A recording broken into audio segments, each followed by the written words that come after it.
মই মিছুৰ অফিচতে কাম কৰোঁ। কিমান পোৱা কি হ'লে মই ক'লোঁ, তেতিয়া তাৰপাছত কৈছে মইচোন ধেৰ তেনেকৈ চাকৰি দি আছোঁ, তেনেকৈ কেলৈ তাত কৰিব লাগে, মোকে বায়'ডাটাখিনি দিবা বুলি ক'লে। মই বায়'ডাটাখিনি দি দিলোঁ।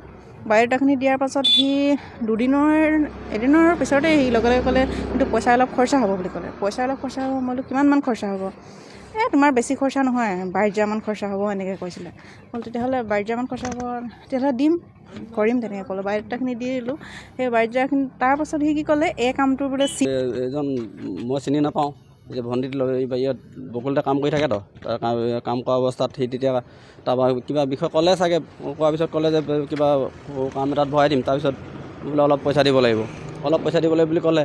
অলপ পইচা দিলে কিমান দিব লাগিব? বোলে 20-40 হাজাৰ টকা দিলেই হ'ব বা 25,000 নাই বুলি ক'লে। তাৰপিছত সি লাষ্টত গৈ পইচা বঢ়াই সি কেতিয়াবা লয় 15,000, কেতিয়াবা লয় 7,000, কেতিয়াবা লয় 10,000, কেতিয়াবা এনেকৈ কৰি মেলি এতিয়া মিনিমাম এভাৰেজ ক'বলৈ গ'লে 2,20,000মান টকা সি আমাৰ পৰা লৈ ল'লে।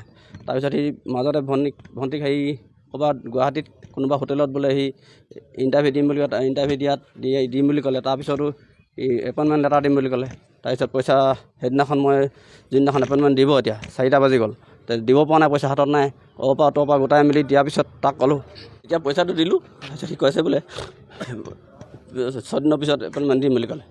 তেতিয়া দিব নোৱাৰাৰ পিছত ভণ্টি গুচি আহিলে। তাৰপিছৰ পৰা